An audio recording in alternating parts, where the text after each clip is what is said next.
Yeah. Um, and mentioning Storm 1, I gotta be honest, I actually have Storm 1 and I still play that sometimes. I would venture to say Storm 1 probably has the most realty to most of the video games because there's some features on there that are actually really true to the anime, such as like when you fall on the ground, you take damage, you just take damage from simply falling on the ground. Like sometimes you have characters whose Qs or ultimates might knock you into the air on the ground, and you gotta think, how can you not take damage from that? Landing really hard on the ground up in the air, it would make sense if you take damage from landing on the ground. Oh yeah, definitely. Yeah, I think that would be a nice little thing is if they added some elements, like you said, from Storm 1, when you fall, you would take some damage. And I thought it was really cool how in Storm 1, how you could knock someone on the wall and you'd start fighting on the wall. That was a nice thing on Storm 1. But I think the biggest thing that most everybody wants to return from Storm 1 is the ninjutsu clashes. Yeah. Because I've noticed a lot of times when we're playing Generations or Storm 2, and you'll use the ninjutsu at the same time, you're like, damn, that would have been an epic clash or way to end the game. But I think some people think that it's coming back, but there was that one scan that we saw with Naruto and Sasuke charging each other with the Rasengan and Chidori, but it wasn't clear if that was from a boss battle or what, if that was just one of the cutscenes in the boss battles, or if that's going to be a legitimate returning feature to the game. Yeah, and well, hopefully if they are bringing clashes back, it won't just be entirely ninjutsu clashes. Maybe we'll get to see something like ultimate clashes, maybe such as like Naruto's Wind Sour Sanction versus Sasuke's Chidori True Spear or something like that. Oh yeah, definitely. That'd be really cool to see some sort of ultimate jutsu clash. In a way, it'd be nice to see some elements from traditional Dragon Ball Z games incorporated into this. I mean, like for example, taking damage and your character gets damaged up, like they're like bleeding, or maybe their clothes get damaged, or some little things like that. And I've actually seen someone suggest, I can't remember who it was, suggest maybe adding that the arena should get destroyed, after throwing Rasen Shurikens around, and Chidori, Raikiri, all that different stuff. Yeah, destructible environments. Oh yeah, definitely. Yeah, I think that would be an awesome addition into the series. And who knows, maybe they will, because at least for the rating in Europe has increased from PEGI 12 to 16, so maybe we'll see a little more of those type of themes, but maybe they'll let us in on that by the end of the month, because I did hear that they are supposed to be making some big announcement this month.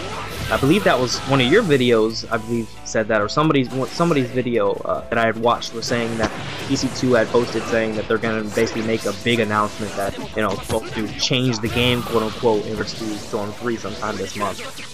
Yeah, and another thing I wanted to mention, like how Storm 1, how you're able to, like how back then you had something known as the Storm Gauge, and like how you go there, get a good combo in, and then your attack is increased and everything. I guess they pretty much just replaced it with the team gauge, and I'm not sure. I'm thinking maybe they could possibly bring the Storm Gauge back. I'm not entirely sure about that though. Yeah, the Storm Gauge would be interesting. I actually forgot about it until you just mentioned it. Yeah, because it also replenishes your chakra automatically. Yeah. But I think that would be good in the respect that now we will have the substitution bar, so it's not like they can legitimately have infinite substitutions because their chakra won't be coming back. It really depends. If they do that, then in that mode, maybe you're not necessarily restricted to only physical attacks, but maybe you're legitimately limited to the number of ninjutsu, because if your chakra is constantly returning, and you're, for example, the masked man, you're gonna pretty much win as soon as you get your Storm Gauge.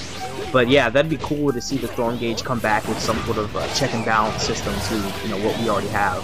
Yeah, and another thing Storm 2 is like, I remember one little feature you had was ground hits, where you could have one little hit but hit the opponent on the ground. Oh yeah, that was another cool little feature that was in Storm 2. Or I know it was in Storm 1, I can't remember if it was in Storm 2. Man, and then they had another feature where when you knock your opponent with your side combo, then you can have a strike down. Kind of sort of like relative to the strike back on Storm 2 and Storm Generations. Yeah, there was a lot of old features, that just kind of slipped people's minds, it seemed, because a lot of these features like, oh yeah, I remember that. Yeah. So yeah, there's a lot of interesting things that they could add, and I remember in Ultimate Ninja 4 for the PS2, when you would chakra dash each other, you'd have like a little button combination instance, or I think it was when you chakra dash, and you'd Oh, have yeah. to press. It was like a rock paper scissors type of deal. I mean, I think that it'd be cool to see it, but at the same time, it'd probably happen every 5 seconds, since all people do in Generation, Storm 2, etc. is chakra dash at each other. Yeah. But that was a cool little thing from the PS2 era that might be cool to see in some shape or form. Yeah. One thing about Storm 1 that I mean that should possibly come into Storm 3 is the longer ultimates, where you had to do a button combination. Whoever had more hits in would win.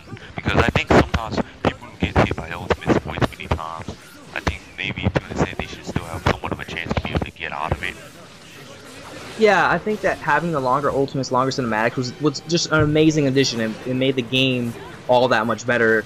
And I think that in a way, ultimates since Storm 2 and Generations have been sort of downplayed in the respect of damage. Because I remember in Storm 1, when you hit someone with an ultimate, you hit someone with an ultimate. You know, you knew it was an ultimate technique. In this game, it's almost like if you have the choice between an ultimate and a ninjutsu or in a combo, you're better off just combo locking someone and doing equal to or more damage than you would with the ultimate, or just combo locking and then using your ultimate. It's kind of like the ultimates are really just for fluff now, in a way. Yeah. So yeah, I definitely think a longer cinematic or just something to make the ultimates all the more worthwhile would be cool. One thing that I've been seeing a lot of people talk about is custom team ultimates, or for example specific team ultimates, like if you have Sasuke, Naruto, they do, you know, Rasengan Chidori or some cool little thing like that. Or something like a Killer Bee with Raikage doing the double lariat. Yeah, exactly. That would just be another one of those things that I think would just add to the game. And yeah, maybe they would have. This is one big thing mentioning about like team ultimates. Hopefully they'll have tag team battles. Yes, that would be amazing. I think that with the hack and slash mode, I honestly think that there's a big possibility that they could do that with like a co-op mode, and kind of just in a way, kind of like, you know, Dynasty Warriors and stuff like that. Just not on a big scale, but that'd be really cool to have 3-on-3s or 2-on-2s. I'm pretty sure, I think it was Kizuna Drive did that on the PSP, and that, again, I'm like almost 100% sure that CyberConnect 2 was involved, or who did Kizuna Drive as well. And that was pretty much all hack and slash mode, and it was multiple people on the screen and all that good stuff. And I think that if they added some sort of 2-on-2 or 3-on-3 mode, that would be amazing. Yeah, and hopefully they'll be able to do something, because I've been thinking about the whole tag team battle a lot lately, and I'm thinking probably the easiest way you could set it up is like just make it an easy way to be able to choose between tagging in and using the support. Just tap L1 or R1, or if you're on Xbox, LB or RB, just tapping the button to bring them out of support and just hold it to switch between. Yeah, that would be pretty cool to be able to switch between, you know, like kind of like in Mortal Kombat, how they have the tag system. You just press a button and then you switch it out with your other partner. Yeah, that'd be another cool way of doing it. Yeah, and well, hopefully there will be a little bit of co-op or like tag and tag out, because on the latest scan we see Kakashi, Guy, Sakura, and Lee fighting the 7 swordsmen, and maybe it'll be like a setup where you'll be able to play as Kakashi, and Guy, Sakura, and Lee will be like AI to help out, and they might be able to switch between all 4 of them fighting all 7 of them. Oh yeah, definitely. That would be a cool little addition, as well as being able to alternate in the hack and slash mode if there's multiple characters around. I'm really interested to see how they're gonna do like ultimate techniques and stuff for hack and slash mode, because it looks like from that trailer when we first see hack and slash mode in action, Sasuke looks like he has an ultimate technique of sorts when he was taking down the samurai, and different cinematics for his combos.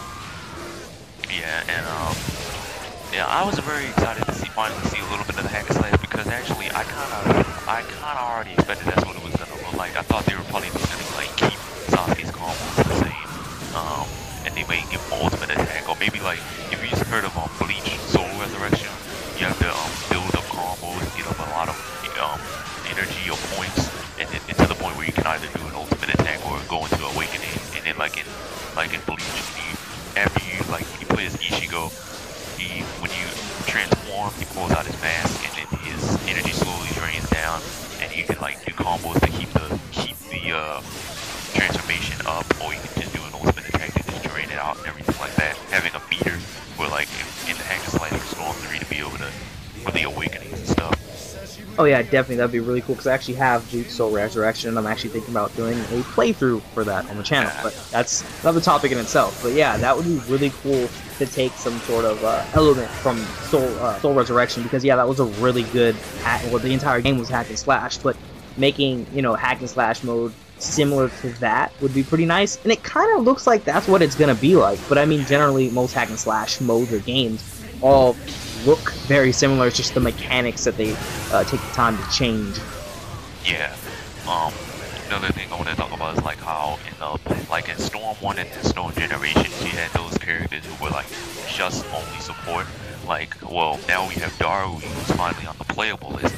I'm hoping that possibly see Jinjiro, Ao, Akatsuchi, Kurosuchi, Fu, and Toru